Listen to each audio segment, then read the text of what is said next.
Assalamualaikum warahmatullahi wabarakatuh. Waalaikumsalam warahmatullahi wabarakatuh. Kami dari kelompok PPL SDN Sendang Mulyono 2 akan mempresentasikan hasil diskusi kami mengenai analisis kurikulum podcast dan literatur.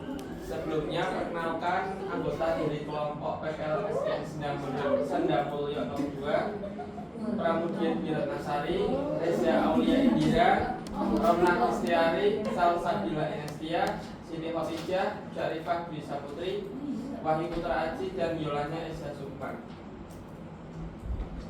Untuk yang pertama, tujuan pembelajaran berorientasi C4 sampai C6 berpikir kritis akan disampaikan oleh rekan saya, Saudara Indira. Kepadanya disilakan. Terima kasih Mas Wahyu. Yang pertama ada tujuan pembelajaran berorientasi C4 sampai C5 atau berpikir kritis. Jadi menurut podcast, narasumbernya yaitu Pak Ali menekankan pentingnya tujuan pembelajaran yang tidak hanya berfokus pada penguasaan pengetahuan, tetapi juga mendorong siswa untuk berpikir kritis. Dengan ranah kognitif C4 sampai C5 seperti menganalisis dan mengevaluasi gagasan. Untuk literaturnya ada dari Wulandari dari Jurnal Pendidikan Biologi yang menguraikan bahwa pembelajaran berbasis kemampuan berpikir tingkat tinggi atau HOTS memungkinkan siswa mengembangkan keterampilan analitisnya dan evaluatif yang sangat diperlukan dalam menyelesaikan masalah. Jadi pendekatan Pak Ali ini sudah sesuai dengan literatur tersebut karena ia menargetkan pembelajaran berbasis kemampuan berpikir kritis. Strategi ini efektif untuk membekali siswa dengan kemampuan pemecahan masalah dalam konteks yang lebih kompleks. Selanjutnya akan dibacakan oleh rekan saya yaitu Mbak Pra. Selanjutnya yaitu asesmen awal dan identifikasi karakteristik siswa. Dari hasil podcast yaitu Pak Ali menggunakan asesmen awal untuk memahami potensi dan kebutuhan siswa, baik sesuai kognitif maupun non kognitif. Untuk literaturnya itu ada dari Susanti membahas mengenai pentingnya asesmen awal untuk mengenali kemampuan individu siswa sebelum proses pembelajaran berlangsung. Guru dapat mengidentifikasi gaya belajar, keterampilan dasar, serta kebutuhan emosional siswa. Dari hasil analisisnya, Pak Ali sudah mempraktikkan apa yang dianjurkan oleh literatur, yaitu menggunakan asesmen awal sebagai alat untuk personalisasi pembelajaran. Ini menunjukkan bahwa memahami karakteristik siswa sejak awal dapat meningkatkan efektivitas pembelajaran. Selanjutnya akan dibacakan oleh Mbak Romna. Baik, yang ketiga yakni strategi menarik perhatian dan memotivasi siswa. Adapun dari narasumber yakni Pak Ali menggunakan metode seperti permainan, tanya jawab dan mindfulness untuk menarik perhatian siswa serta menerapkan kesepakatan kelas untuk membangun motivasi intrinsik. Adapun dari literaturnya ini dari Jurnal Pendidikan yang diterbitkan oleh KIP Unila tahun 2023 menjelaskan bahwa pendekatan yang menyenangkan dan interaktif dapat meningkatkan keterlibatan siswa secara emosional dan kognitif. Berdasarkan hasil podcast dan literatur, kami menganalisis bahwa strategi yang diterapkan oleh Pak Ali dengan mengintegrasikan aktivitas seperti mindfulness dan permainan sejalan dengan literatur. Ini penting untuk membangun suasana kelas yang kondusif dan membantu siswa terlibat aktif dalam pembelajaran. Selanjutnya yang keempat, kerjasama dengan orang tua dan penggunaan teknologi. Podcast dari Pak Ali ini memberikan materi pembelajaran kepada orang tua dalam 1 minggu sebelumnya melalui aplikasi digital.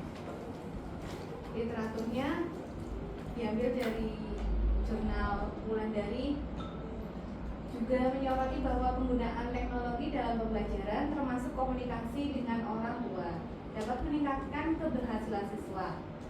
Dukungan orang tua memperkuat pembelajaran di rumah. Analisisnya, strategi ini membangun sinergi antara sekolah dan rumah, memberikan siswa kesempatan untuk mempersiapkan diri secara mandiri yang meningkatkan efektivitas pembelajaran. Yang kelima, metode pembelajaran kontekstual dan refleksi. Berdasarkan podcast dari narasumber kami Pak Ali. Pak Ali mengintegrasikan materi dengan pengalaman sehari-hari seperti diskon saat berbelanja dan melakukan refleksi melalui video. Adapun literatur yang kami ambil berdasarkan jurnal dari Susanti et al. Tahun 2023 yang menjelaskan bahwa pembelajaran kontekstual membantu siswa menghubungkan materi dengan kehidupan nyata yang meningkatkan daya serap dan pemahaman mereka.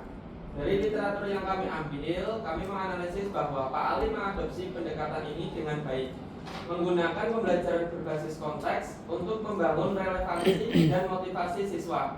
Refleksi juga menjadi alat yang efektif untuk mengevaluasi pemahaman siswa. Selanjutnya yang keenam ada pendekatan berdiferensiasi dan kolaborasi guru. Jadi menurut Pak Ali menerapkan pembelajaran diferensiasi berdasarkan gaya belajar siswa seperti visual, auditori, dan kinestetik serta berkolaborasi dengan guru lain untuk merancang aktivitas pembelajaran. Sedangkan menurut literatur dari Natala di jurnal FKIP Unila menekankan pentingnya pembelajaran diferensiasi untuk memenuhi kebutuhan siswa yang beragam. Selain itu, kolaborasi antar guru meningkatkan kualitas pengajaran melalui saling berbagi praktik terbaik. Jadi pendekatan diferensiasi yang dilakukan Pak Ali ini menunjukkan komitmen untuk memenuhi kebutuhan individu siswa. Kolaborasi antar guru mendukung refleksi dan inovasi pembelajaran yang lebih baik. Untuk kesimpulannya, podcast Pak Ali sangat selaras dengan prinsip-prinsip yang diuraikan dalam literatur. Dia menggunakan pendekatan berbasis siswa study center dengan berfokus pada HOTS, asesmen awal, dan pembelajaran diferensi serta integrasi teknologi. Yang semuanya merupakan praktik terbaik dalam pendidikan. Hal ini menunjukkan bahwa Pak Ali tidak hanya menerapkan teori pendidikan modern, tetapi juga menyesuaikan dengan kebutuhan siswa di kelasnya. Baik, terima kasih. Itu tadi pemaparan hasil dari kelompok kami. Dari teman-teman, apakah ada yang ingin bertanya?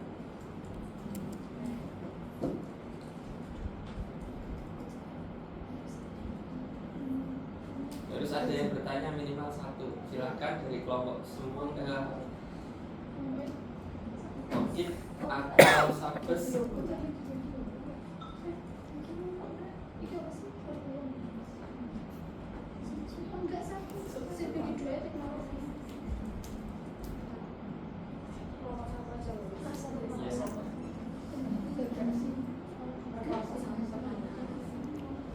Dari Fakir monggo. Satu pertanyaan saja.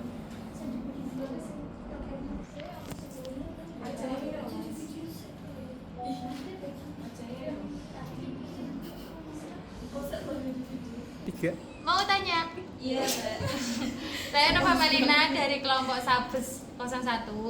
Di situ kan ada podcastnya Pak Ali menerapkan pembelajaran diferensiasi dengan gaya belajar. Ada 3 ya. Itu kan ada visual, auditori, sama kinestetik.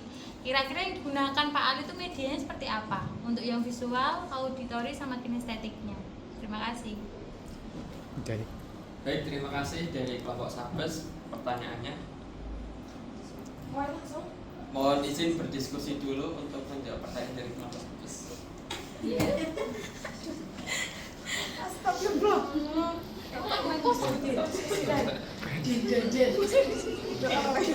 Om limpa langsung gambreng. Gendut loh. Orang gendut. Baik, terima kasih atas pertanyaannya Mbak Nova. Izin menjawab terkait pelaksanaan pembelajaran yang menerapkan diferensiasi gaya belajar tersebut. Pak Ali menggunakan, mungkin bisa disebut bukan media ya Mbak ya.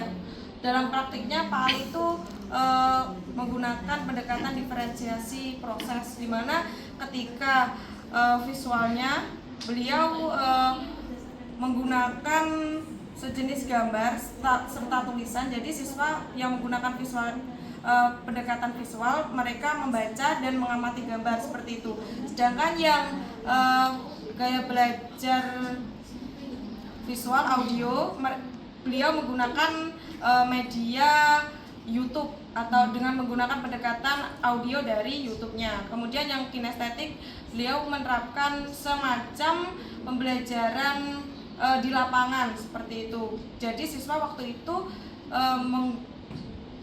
melakukan penjelajahan dengan mencari semacam kode-kode yang diberikan di setiap jalan seperti itu, Mbak.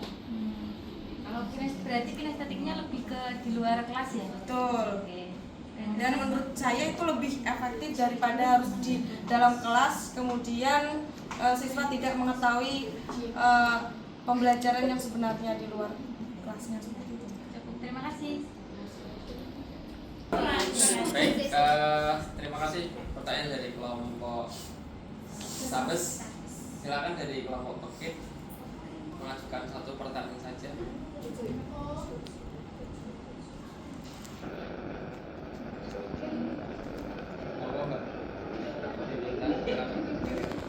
Perkenalkan, nama saya Dewi Maulida dari kelompok Pokit. Izin bertanya.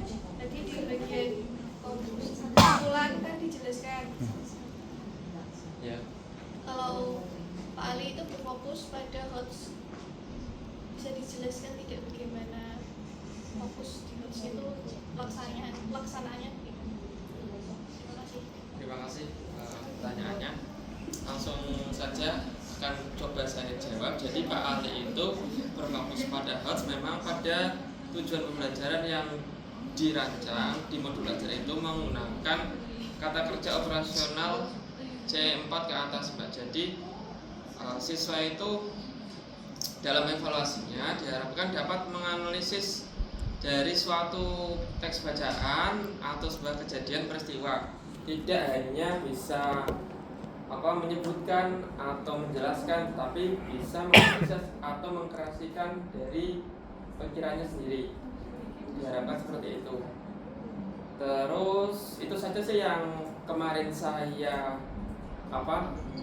terima dari Pak Ali itu.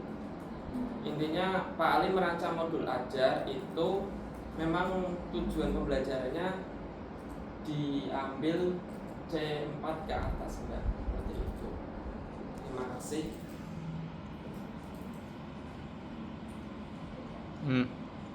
Terima kasih teman-teman. Kami cukupkan kelompok dari SDN 902. Wassalamualaikum warahmatullahi wabarakatuh.